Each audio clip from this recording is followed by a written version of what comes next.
Hey, welcome to Nice Custom Goods. If this is your first time here, I'm glad you're here. You probably know this from the rest of my videos. If you have seen them, I don't do long intros, but I do want to give a little preface to what we're going to look at today. We're going to be looking at some of my favorite tools that I use every single day on basically every single project.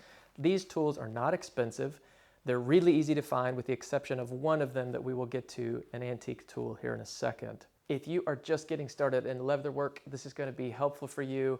I could have used a resource like this when I was just getting started. So let's jump in and look at these tools.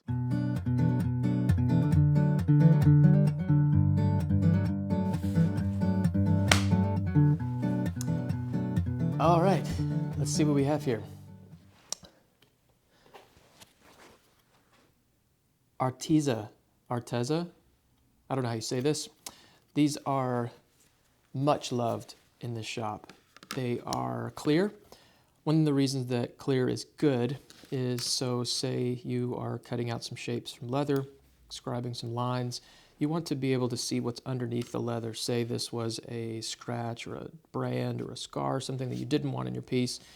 It's just easy to see. I know that sounds simple, but when you're doing a lot of cutting, it's nice to shave off a little bit of time. These are great in pairing because then you can use this as a square and scribe your line all the way across here without having to guess what is what. This is made by OmniGrid.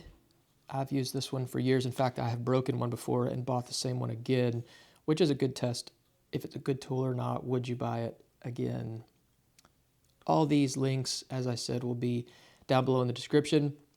I'm not benefiting off any of these links. I just like to share where you can get them for a pretty fair price. These are must-haves in the shop. These are the only two shapes that I've used, but there's a lot other shapes out there, but these are the two that I've landed on. In conjunction with these is the Olfa rotary cutter. I have this one in 45 millimeters. That seems to be the size that I like. One of the good things about it is that there's enough of a lip right here on this edge to allow you to not run into the top of the ruler and give you a good, clean, uninterrupted cut. I will say these cutters here are not super durable. They do cut well, but they don't cut well for all that long. You probably can't see it in this lighting here, but there are a couple nicks right there. Let's see if you can hear it. Right there. What that means is on something that's fibrous like leather or waxed canvas that I use a lot of, it's not going to cut right where it rolls over that. So you do have to replace these fairly often. I'm just lazy and I haven't done it for this particular one, but great tool, nothing fancy. Also related, you're seeing a trend here. There is tasks that need to be done. There are tasks that need to be done over and over, and a lot of them are related to one another. And one of those is this scratch awl, AWL. This is a replacement for something that I've had for a long time. And you know, you just get to a point in your tools where you want to upgrade them because they're just more pleasing to use.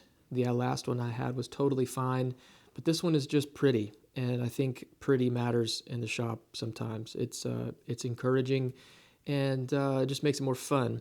This is a new line from Tandy, believe it or not. The branding that they have on it is called Since, S-I-N-C-E. And they're really pretty, good-looking, well-made tools.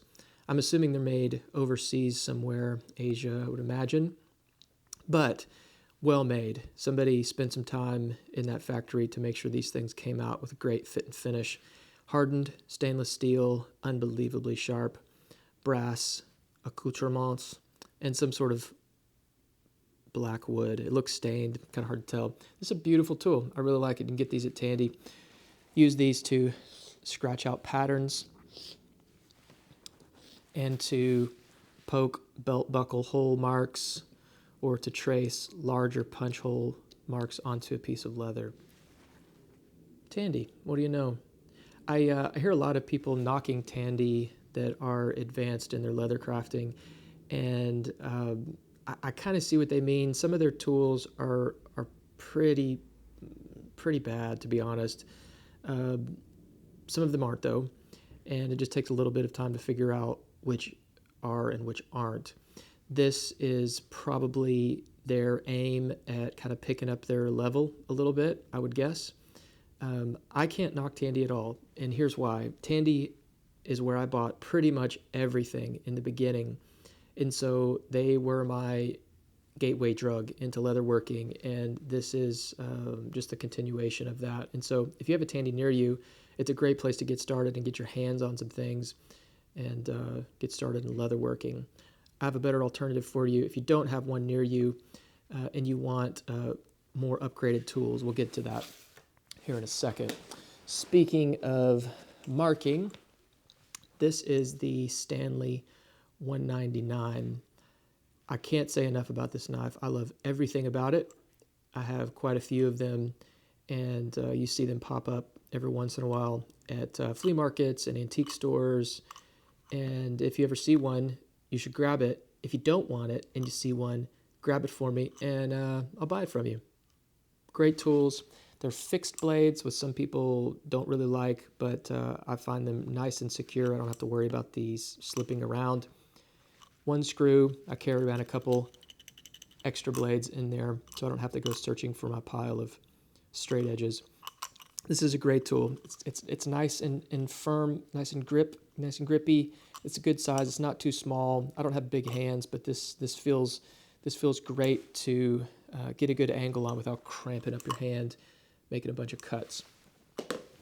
Speaking of cutting, this is the antique tool I was talking about. This is a draw knife from H.F. Osborne. It is a really special tool to me. I don't think I've ever seen another one like it.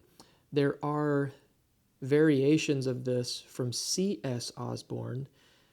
H.F. Osborne is a little bit earlier. There's a cool story that they were related and they split off. You can go read about it on online. But this is a beautiful tool, rosewood handles, this beautiful hardened steel. These blades here you can still purchase from C.S. Osborne on their website. It's a nice knife and needed an upgrade. So what's unique about this, and you may have seen a draw knife before, is the way in which the rule is tightened after you set your marking. This is set up for an 1.5-inch belt. You would take your leather, let's say you wanted to cut an 1.5-inch strap. You would pull it on here and literally pull your leather through, keeping the leather aligned with the edge of the handle to get a nice even strap. What's beautiful about this tool is its age and its function. So if you can see it, it says 2881. And at first glance you might think 1981. But alas, it is February 8th, 1881, patented. Holy cow, huh? I went online and did some sleuthing and found the original patent drawings and information on these. Look at that. Just the signatures alone are super cool. Has the drawings there. The application filed July 15th, 1880. It was awarded to them, the specifications of February 8th, 1881. Who doesn't love patent drawings from this time period? So what's unique about this draw knife, unlike others you might have seen, is the way in which you do this. Ruler. You turn it, slides around, say you want to go a 2-inch strap, come back down, tighten it, and there you're ready to go. Isn't that incredible? I love this thing. It's a treat to use, and it's a part of history. Rosewood handles. Oh my goodness. Moving on. Speaking of the Osborne family, I'm just gonna be hard and fast on something. Skip all the junk, off-brand, rotary punch tools. Just skip them all and go straight to this one. Tandy offers a couple of different brands. and in different levels of quality. Just in comparison to this CS Osborne, it just doesn't compare. I've not seen one. You can find them even in Walmart in like the fabric areas. Just stay away from them. I'm not going to say this about many tools, but just skip it and go straight to the CS Osborne. Again, link in the description below. You can still buy this. They still make them. In fact, you can still buy replacement punches. One of the reasons that I highly recommend you go straight to the CS Osborne rotary punch is it's well made, it's nice and hefty in the hand, and the punches hit perfectly square. A lot of the cheap rotary punches do not. So it'll hit with just like a little bit not hitting in the front or the back, and you don't get a complete cut. With this copper anvil down here on the bottom, you get a perfectly perpendicular square to the rotary punch, square to the punch itself, and every time you get a clean cut. I love this tool, and I use it all the time. Go for it. Next, this is and received kindly from the folks over at Rocky Mountain Leather Supply. They are, in my opinion, one of the best suppliers of leathercraft tools and leather anywhere online, particularly in the United States. And they sent me this maul and a couple other things that I used for a Good of the Land Festival expo that I did like a year and a half ago, something like that, with Jimmy DiResta and Adam Booth, Fireball Tools. A bunch of people were there. It was an incredible weekend. This is a Barry King maul, M-A-U-L. It's used a lot for setting your punches for Western wear, holsters, belts, things like that, all those Western patterns that you use. But I use it for punching holes in things for belts and holsters, anything that I need a hole punched in, and anything that I don't want the edge to be marred, since this is it's Delrin or high density plastic, one of the two. But these can also be replaced. But I've used it pretty heavily for about a year and a half, and it's completely fine. These have been around for a long time. If you follow me on Instagram, you saw that I bought a couple of these at a saddle auction in Yoakum, Texas, back in December. This is a fantastic tool. Check out these at Rocky Mountain Leather Supply, along with all the other goodies that they have. Two more. This seems dumb, and it maybe is, but I don't know why it took me 6 years to find these little bottles for glue ups. This little tip pops off, fill it with your glue. I use a water-based glue. I'm done with the really smelly petroleum-based glues, and I put it in this little bottle, and I'm able to get really controllable lines with the small tip that I cut on the end of this. It's also a really soft plastic. I don't know if you can see that. So it allows you a lot of control over how much glue you're putting on that. Just trust me, if you use the stock bottle that the glue came in, just go ahead and pick you up a couple of these, and you'll thank me later. Last, but certainly not least, this big chunk of mild steel. This is something that I've used in the shop for a number of different things, from woodworking, metalworking, and of course leatherworking. I got this term gravity clamp from Jimmy DiResta a long time ago in one of his videos. I don't know what it weighs, maybe 8 or 10 pounds. It is functions as an anvil with a pad on top that I can set my punches on if I'm setting these belt hole punches. It protects the tool by having a layer of vegetable tan leather on here, and it also gives me something soft to punch into. At the top, on the bottom, I put a piece of leather just to keep whatever I'm putting it on top of from getting marked up by this metal. This is just a drop that I got from a steel supply scrapyard. If you have one near you, just run around and see if you can find a couple of these.